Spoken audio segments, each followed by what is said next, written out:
Welcome back. We're going to launch our first Google Ads campaign. We're going to do it together. I'm going to hold your hand the whole time. But first, let me just briefly tell you about the strategy and media planning certification.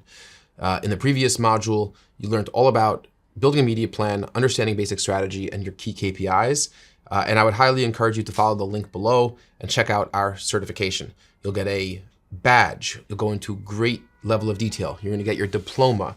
This is going to be how you broadcast to the world that you're an effective digital marketer. And out of the hundreds of thousands of students that we have trained over the past decade, almost 400,000 students in close to 200 countries, I get emails and LinkedIn messages all the time from students who have used their skills, their certification from the Modern Marketing Institute to really advance their career in very meaningful ways. So if you're looking to potentially take your skills up a notch, to get into this a little bit more seriously, check out the strategy and media planning certification. Now let's jump into setting up your first Google Ads account in a way that doesn't waste you money. That's a good strategic approach. Now, before we begin the dashboard tour and creating our first account, just know that this is not going to be a highly detailed step-by-step walkthrough of the Google Ads software, the Google Ads platform. I teach a course on Google Ads that is close to 40 hours long, and that's a more detailed primer on Google search. We offer a Google search and a general search certification that has many, many hours of hands-on workshop type content. But if you're here and you want to learn the very basics of just getting started with Google in a way that sets you up for success, I'm here to show you how to do it in a very simple and effective way. Let's dive into it. The first thing you're going to do is go to ads.google.com and let me share my screen. This is what the Google Ads sign up screen looks like. You'll get a sense of all the different features. You could scroll around, but basically you're going to click Start Now or Sign In. So if you're already logged into your Google account, you're going to need a Google account. And if you're already logged in, you just click Start Now. Otherwise, you could create a Google account or just sign into your Google account. Once you do that, you're going to see a screen like this. Create your first campaign in a few simple steps. Now, Google is regularly evolving these introductory steps to getting into your Google Ads dashboard. But whatever the current process or flow is, what you're seeing on your screen might look a little bit different than what I'm showing you right here. It doesn't matter because anything you do now in the stage can be changed later once you're like in the main, I don't know, the foyer, like once you're in the bones of the Google Ads software. Right now, we're still like at the threshold. So we're going to add some information. So we're going to be using a company called Steinway & Sons Piano Gallery. I don't know why I use this example. I think it's because there's like a little bit of a blend of e-commerce and lead gen. It's a company based in Long Island, and that's where I grew up. But okay. But regardless, it doesn't matter because we're just going to be using this as an example. So I'm going to say, add my business information, create your ad, say your budget. Okay, we're going to go and create our first campaign. Google asks us, what is the business name? Steinway Piano. And I'm going to send people, what should people do after clicking your ad? I want them to, you could select, go to my website, call my phone number, or go to my app download page. So in this case, here we are. So what's your business name? I added Steinway Pianos. And in this case, I'm going to say, I want people to go to my website after they click an ad, and I'm going to paste my domain here and then click next. Again, this could all be changed later. Now, Google's going to use its own AI to find information about the business based on the website. So experience the magic of music at Steinway Piano Gallery, Long Island, the premier destination for piano enthusiasts, so on and so forth. 654 words pulled from their AI. You're going to get this for your site. And if you don't like it, you could just delete it and rewrite it. In this case, we're going to leave it. Now, here's a pro tip. If the AI delivers an overview of what makes your business unique that is not true, that is incorrect, that's a great leading indicator that your website is not formatted properly. At the very least, it's not formatted properly to be scraped by Google search engines, which means it's not going to be scraped well by ChatGPT and the generative AI engines, which is a problem. So you want to make sure that this AI generated overview is accurate. What specific products or services are you advertising in this campaign? So pianos and keyboards, but I'm also advertising piano rentals. Okay, I'm going to type that in and hit enter. Piano lessons and piano repair. And again, just make sure to type out your services and products that you're advertising. This is not your keyword research. This is just going to give Google a sort of a background basis for the different suggestions and optimization routines that you'll see in your dashboard. Select web pages to get relevant image suggestions for your ads. So here's my homepage. So if I want Google to offer me images that I'll use in ads from my site, I could have this selected, and there's no reason not to select it because you could always add your own images later. We're going to click next. And here's your opportunity to link your Google Business Profile account, your Google Merchant Center if you're an e-commerce business, or your YouTube account. I'm going to deselect all of these right now because the accounts that I would link are not the Steinway & Sons accounts. And this is a little bit more of a deep dive, and these are the topics that we do cover in more detail in the certification and in the search advertising premium courses. But as a starter, if you're looking to get leads, you're looking to sell products, you do not need to link these accounts. Next, Google's going to ask us for an advertising objective. Now, we talked about the importance of setting an objective, and that importance carries through to Google advertising. You might look at this list and say, hey, okay, these all sound pretty good. I want online sales. I want leads. I want awareness and consideration. So how do I select one? Well, you don't have to. You could click skip and not select any objective. And it's not going to harm your campaigns, but you want to select the objective that most aligns with what this first campaign might be. And now remember, a campaign is not the campaign you're creating now is not the only campaign that you could have in your account. So for example, let's just toggle back to the website. Here's the Steinway & Sons rental. Okay, so I can go to rentals. So I could rent, then own, learn more about renting a piano to potentially buy it. And here's a button that says request more information. That brings me to this form. So I want to get a lot of these leads, like renting. But here's tuning and maintenance. At Service and Steinway & Sons, this page would be a conversion for tuning services. So somebody looking for tuning services already has a piano. They're most likely not the same customer looking to rent a piano. So I would want to have two separate campaigns, one campaign for tuning, one campaign for music education, one campaign for the buyer's guide, another campaign for rentals. And even within those campaigns, I might have separate ad groups.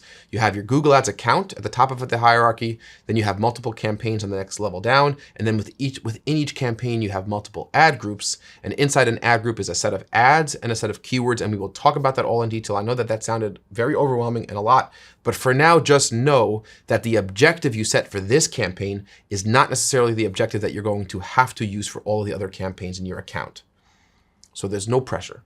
So say I'm setting up a campaign now to get leads for piano rentals to this page here. So rent, then own. So my primary objective is going to be leads. So I'm going to select leads. I'm going to select leads over here because that's the primary objective. I want people to fill out that form. That's what is called a lead. I'm going to click next. And I'm going to choose a goal to get me to that objective. So what is the action that signifies a lead? Is it a page view, a phone call, submitting a lead form, contacts by phone, text, or email, an outbound click to a different page? This is another one of those pages that seems confusing because there might be many of them. I would say for renting, somebody who views a certain page or somebody who calls is potentially a goal for this campaign, but what's the main one? What's the main goal on that page that I really want to occur? That's submitting a lead form. Okay, so now I click submit a lead form, enter the URL that someone reaches after they successfully fill out a form. So this is going to be really important when we talk about conversion tracking. The reason Google is asking us for this information is because when a user hits that page, there's going to be a signal, a data point sent back from that website page into our Google Ads account, telling Google that, hey, we just got a successful conversion. Somebody filled out the form, hit the button, reached the conversion page, the thank you page, and whatever happened, Google, you did a good job. You sent us a good lead. You sent us a good piece of traffic. Now, that doesn't mean that it was profitable. That doesn't mean that our CPA was break even, but at the very least, we know that we got something. And that knowledge, that data loop, we call that a feedback loop, from the website back into Google is absolutely fundamental table stakes. You must have conversion tracking set up. Otherwise, Google is optimizing like a blind person in the dark. Does not know what's happening, does not know if the traffic has been successful, does not know if the click is worth purchasing, does not know if the impressions are worth buying, does not know if the ad copy is working. So conversion tracking matters. So I'm going to toggle back to Steinway and Sons here. Click request for more information. I'm going to fill out this form. I'm not going to use my actual, I'm not going to put a phone number. Okay, no comments. Okay, click consent, click submit. I'm submitting and I want to see if it redirects me to a new page. So it does not. And I'm happy it did not, because I want to show you how to do this when you don't get redirected to a thank you page. So this was a form inside an iframe, and I'm just getting a success message on the thank you page. So how do I set up conversion tracking? Because this URL did not change. So if I hit the back button, I'm going to see that if I click rent then own, request more information, this submit button is going to have a specific ID. We're going to eventually use the click of this button to trigger that same action, that conversion action, sending that information back into Google. But imagine just for a moment, because at this stage in the setup of the campaign, in this sort of quick setup guide, you don't have the option of using the ID or the class from that button. We're just going to imagine that you have control over the website. And on your website, if somebody submits a lead, they go to a thank you page. So I'm going to grab this URL. I'm going to paste this URL back here.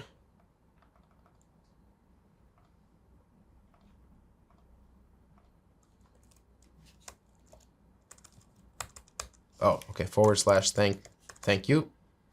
Imagine that that's our thank you URL, and I could click apply, or I could set up manually using code after you create the campaign.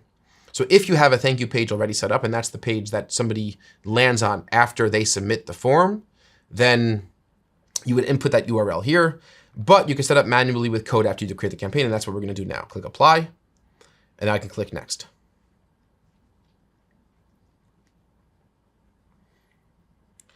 Now we want to define our audience, define who should see your ads. So Google will still give you the ability to add individual keywords where you're telling Google to show your ad when somebody searches for a very specific thing.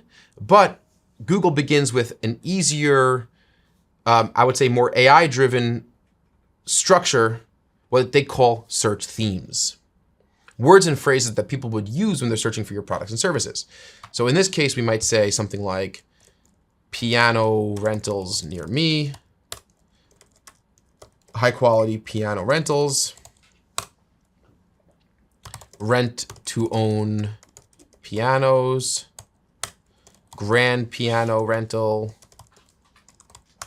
baby grand piano rental, and great. Okay, so those are some search themes. Now I could change my location settings, so I could choose to do only the United States, custom locations, all countries and territories, and to Google's credit. Remember in our opening sort of introduction, we said Google is not looking for you to fail and to waste a lot of money. Google looked at the locations of our showrooms on our site and suggested 3 custom targeted locations: Nassau County, New York, and Westchester County. All right, so Nassau County has 1.9 million person reach. Westchester County has a 1.5 million person reach, and New York, right? New York City has a 31 million, or New York, this is right. Okay, this is New York City has a 31 million person reach. Now I could go into advanced search here, and the blue on my map is showing me what I'm targeting. And I could also exclude locations. So for example, I might search for Suffolk County. And maybe I don't sell pianos or rent pianos in Suffolk County, and I could click exclude. And now the red right over here shows me that anybody searching for my search themes, anybody going to Google in the Hamptons or anywhere in this red area and searches for piano rentals will not see my ad. I will not spend money on a click. But if they're in the blue, then they are eligible. My ads are eligible to be shown. I can also choose radius targeting. So I might say Hartford, Connecticut, include 20 miles, or I could change the radius target 5 miles around Hartford, Connecticut. So if I zoom out, I'll see that I have Westchester County, Nassau County in New York in blue, and I have 5 miles around Hartford, Connecticut. And I can click save once I'm happy with my location targeting. If you want to target worldwide, all countries and territories, although that's a dangerous option because you could start getting tons and tons of poor traffic from random countries. US and Canada, US, most of the work that I deal with is targeting the entire US or custom locations, especially if we're looking to control budget, or if you only service or sell in certain locations, of course. And you could choose the languages that your customers speak, right? So this is important. This doesn't mean the language that your ads are going to show up in. The language that your ads are going to show up in are going to be the language that you write your ads in. Google does not automatically translate your ads into another language. But if I have English selected, then Google's only going to show my ads, my English ads, to people who speak English, people who have English set as their native default language on their browser. Once I'm happy there, we click done, next. Now we get to create our ads. And we have courses at the Modern Marketing Institute that go into great detail about ad creation, copywriting tips, all the different types of responsive search ads and the different type of ad formats that Google offers. And I'm going to walk you through what I would say is like a basic version of approaching how to create an ad in Google, when to use their AI and when not.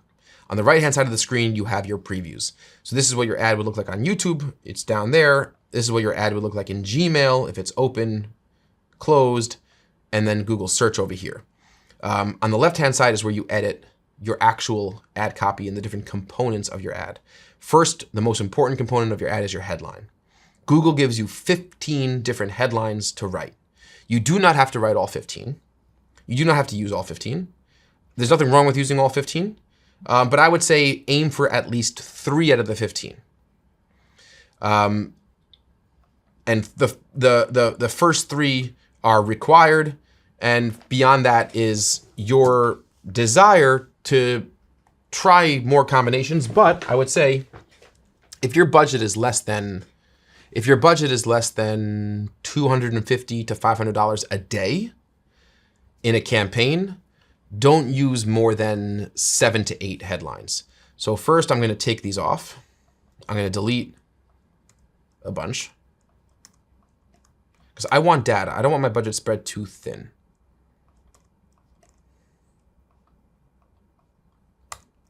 Okay, so Steinway & Sons pianos. These are all suggested by Google as my headlines. Now, I might say something like, I know that this campaign is all about piano rentals, so rent grand pianos, Long Island. And then I'll use the brand name Steinway & Sons because it has a certain history, and I'll say establish 1875. I don't know if that's true, but like again, it's like something specific. I like to use as many specific figures in ad copy as possible. Required, and then let's say number 3 will be unique rent to own financing, right? That's something very specific about our program. And I'll say something like pick up a white glove delivery 24 hours. Okay. And keep in mind, you only have 30 characters for a headline, but when you're writing your headlines, try to be specific, try to be objective. If you could slap your headline on any other piano rental store, then you're not being specific and objective enough. After that, you have your long headlines. These are up to 90 characters. This is what Google used to call descriptions, but because these 90 character headlines are showing up in different locations, Google calls them long headlines. I'm going to keep these as is just for the sake of breezing through this for now. And now Google has descriptions, again, up to 90 headlines, up to 90 characters, depending on where your ad shows up. Very rarely are you going to have a headline and a long headline and a description in an ad. You're typically going to have 1 to 3 headlines, depending on the placement, whether it's in discovery, a display ad, a Google search ad, but we want to focus on search ads. Search advertising is your highest quality ad placement. That's where you're going to get your best quality traffic. So you're going to typically get 1 to 3 headlines and 1 description in a search ad. Here we have images. So I could select a couple images from the website. Google's going to automatically crop the image. And now I could see in the ad placements that do include an image, like display, like Gmail, I'll be able to see samples of how it might look. I want to add my business logo. Google could not find any logo to suggest. So I'm going to go to website, or let's say Steinway, or I can go back to the website here. I'm just going to take a screenshot for now of the logo. Obviously, there's a better, higher quality ways of grabbing a logo. Take a screenshot of the logo, go back to Google, upload from computer.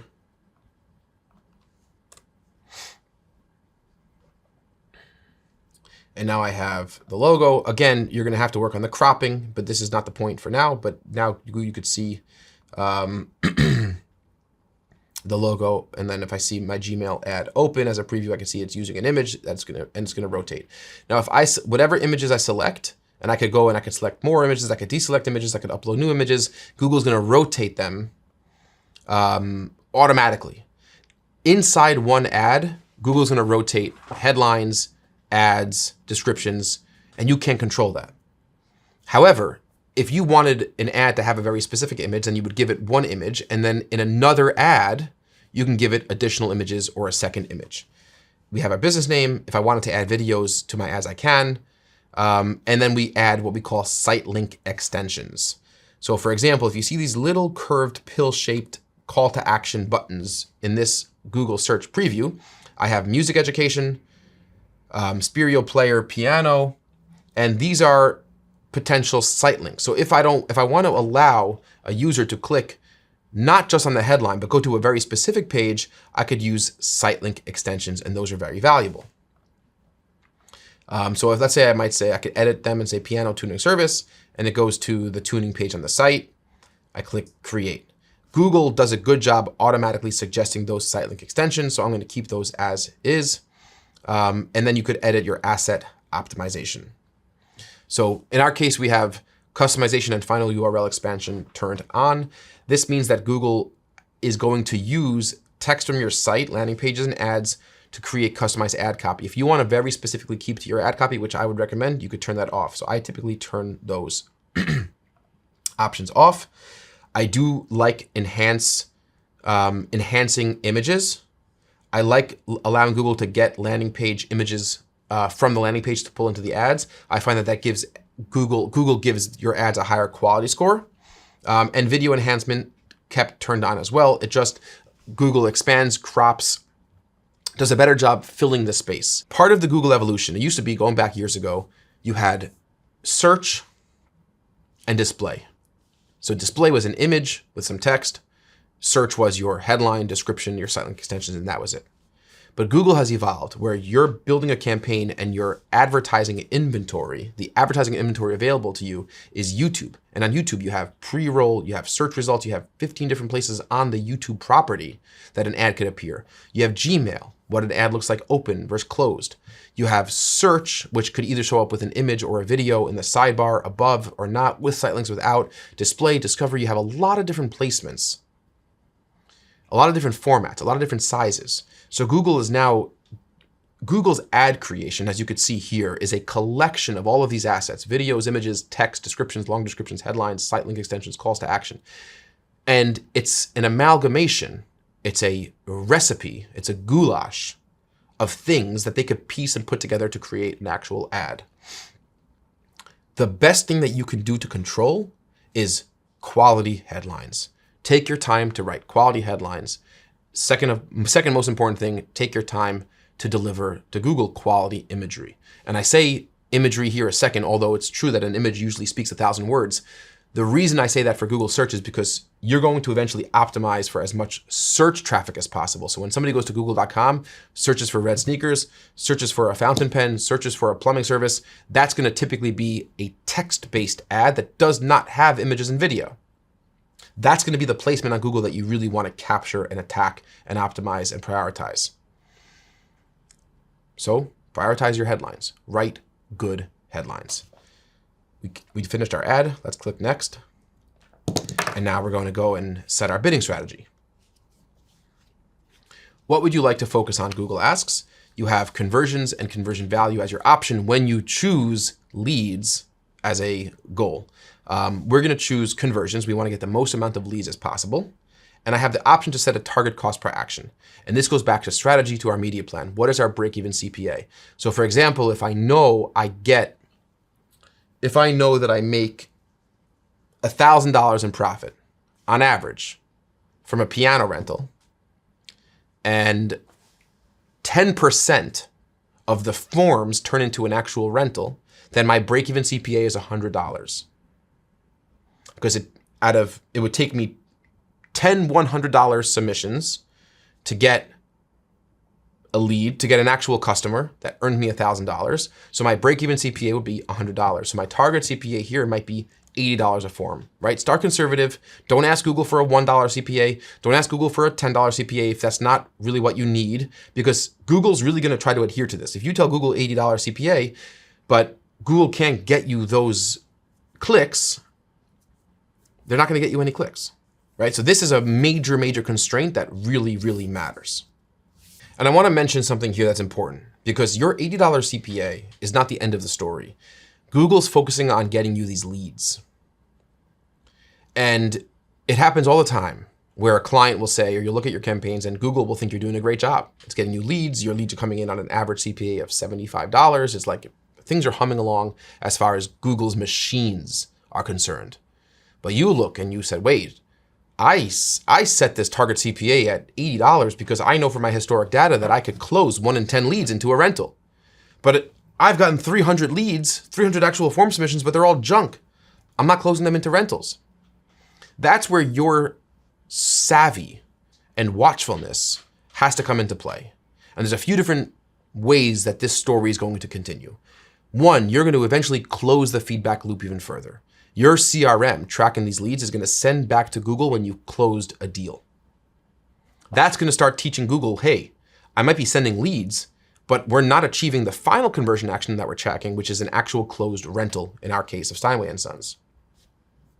2, you're going to have to determine, is there something wrong with your site or experience? Like, why are people coming from Google now not turning into leads at the same 10% that you initially anticipated? Is it because the leads are really, really junk? Or is it because there's something wrong with your sales team? Or there's something wrong with your sales funnel? Or there's something that changed in the competitive matrix? Those are the things that you need to be looking at from a strategic perspective. So this target CPA cap, in the case of a lead gen business generating leads, is not the end of the story. If you're not watchful, if you're not thinking strategically, you could easily wind up in a place where Google thinks it's doing a good job, delivering you leads for the CPA that you set. But in fact, if you're not closing those leads into deals and generating money, then this formula breaks down and things have to be reevaluated. We're going to click next after we've selected our conversions, and now we're going to go to our budget. Now, you have a media plan, right? So your media plan should identify your basic budget. Google's going to give you a suggested budget, different options to make life easier for you. Over here, it goes up to $190. It's roughly suggesting $63. And this is where I really would completely ignore, if there's any value that you get out of this module, it's totally ignore Google's suggested budgets. They don't work. They're broken. They don't make any sense. A good rule of thumb is your daily budget should be 5 times your target CPA.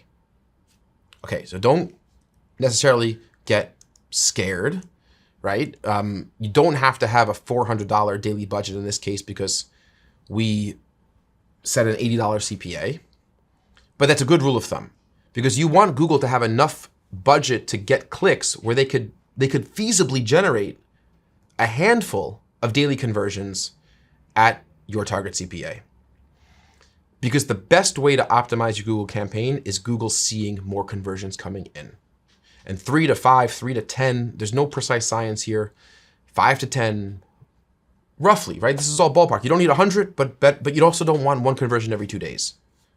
So there's a sweet spot.